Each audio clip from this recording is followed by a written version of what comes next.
Hi friends, I'm Lily.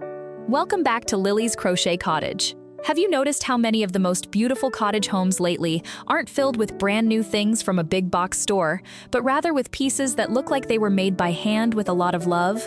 Specifically, I'm seeing vintage crochet everywhere again. From the classic granny square blankets we remember from our childhoods, to delicate lace edgings on a kitchen shelf, handmade yarn decor is making a massive comeback. Today we're going to explore why these old-fashioned treasures are returning to our homes, and more importantly, how you can use them to transform a small cottage or tiny home into a space that feels softer, more personal, and truly lived in. Before we begin, I'd love to know, do you have an old handmade piece in your home? Maybe a crochet blanket your grandmother made or a little thrifted lace doily that still makes your room feel more like you? Please share your story in the comments. I love reading about your treasures.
For a few years, home decor felt a little bit, well, flat.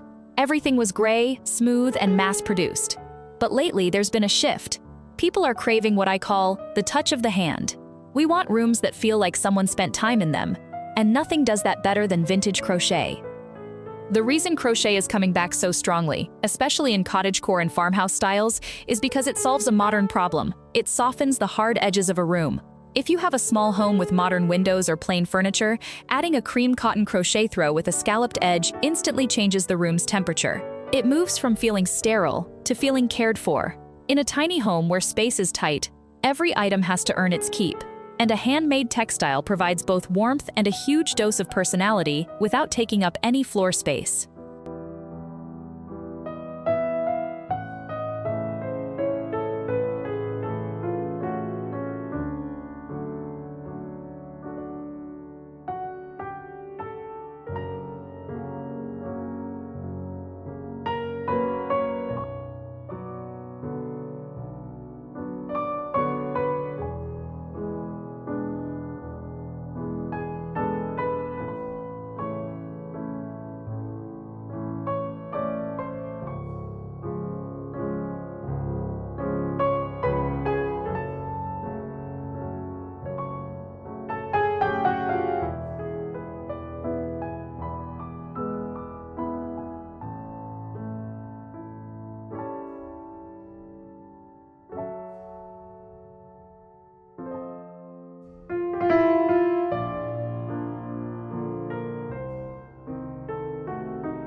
When we think of the living room, the first thing that comes to mind is the granny square Afghan. But if you want to avoid a cluttered look, the secret is in how you style it.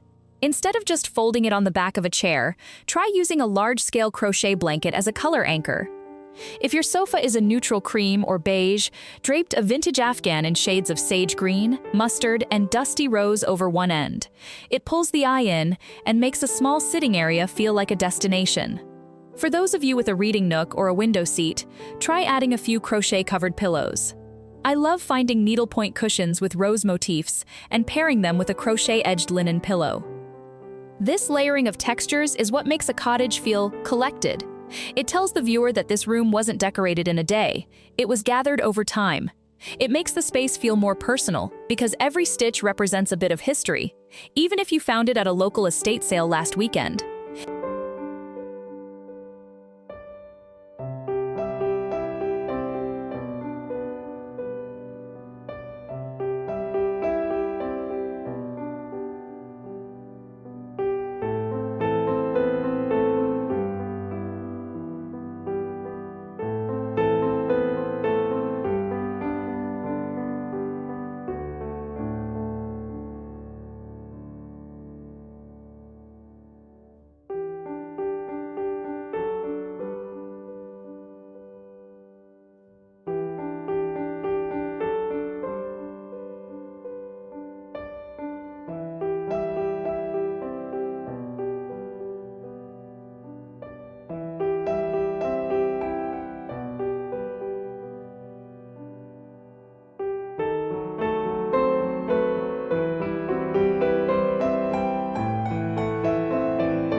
In a small cottage kitchen, we often struggle with how to make it look decorated while keeping the counters clear for baking and cooking. This is where crochet becomes incredibly practical. I've started seeing more people bring back crochet hanging baskets for onions or fruit. They look so charming hanging from a simple wooden peg rail. Pair those with some handmade cotton pot holders in butter yellow or porcelain blue hanging nearby. It's a tiny detail, but it softens all those hard kitchen surfaces like tile and wood. Another favorite idea of mine is using crochet shelf trim. If you have open shelving or even a little pantry, tacking a narrow strip of vintage white lace crochet to the edge of the shelf completely changes the view. It's an old-fashioned detail that makes a simple kitchen feel like a farmhouse heirloom. It's useful, it's beautiful, and it doesn't cost much to do.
Our bedrooms should be our sanctuary, and in a tiny home or a small guest room, you want it to feel like a soft landing. Vintage quilts are wonderful, but when you top them with a crochet bedspread or even just a crochet-trimmed top sheet, the room starts to feel like a well-preserved cottage from another era.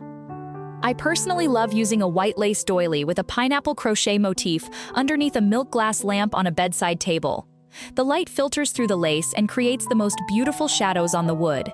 It's a very gentle, nostalgic way to decorate. If you have a small bedroom chair that's seen better days, don't throw it out. A crochet ottoman cover or a simple granny square throw draped over the seat can hide a multitude of sins while adding that granny chic charm we all love.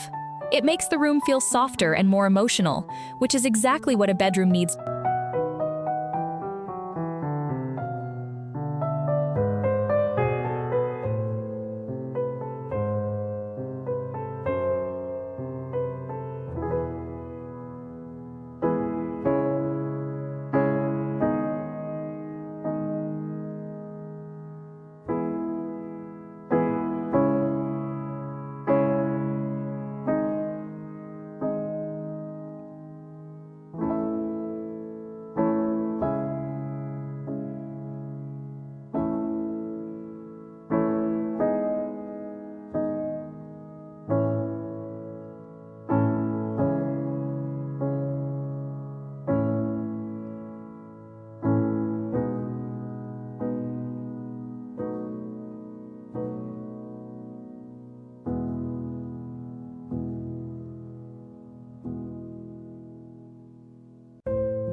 Now, you might be wondering where to find these pieces if you don't crochet yourself. My favorite places are church bazaars, estate sales, and those little tucked-away thrift stores. Look for pieces that are well preserved. You want items that feel clean and loved, not frayed or stained. When you bring home a vintage crochet piece, treat it with respect. A gentle soak in cool water with a mild soap is usually all they need. Lay them flat to dry on a clean towel in the sun, the old-fashioned way. This preserves the fibers and keeps that beautiful, crisp look. Bringing these items into your home is about more than just a trend. It's about honoring the work of the hands that came before us. It's about making our small homes feel like they have a soul. Whether it's a tiny coaster under your teacup or a massive quilt on your bed, these handmade details prove that the most beautiful homes are the ones that feel loved. Thank you so much for spending some time with me today in the cottage. I hope this gave you a few ideas for how to bring a little bit of handmade warmth into your own space. If you enjoyed this video, please give it a thumbs up and subscribe to join our little community here. It helps me so much in sharing these decorating ideas with others. Until next time, keep your home cozy and your heart full. Bye for now.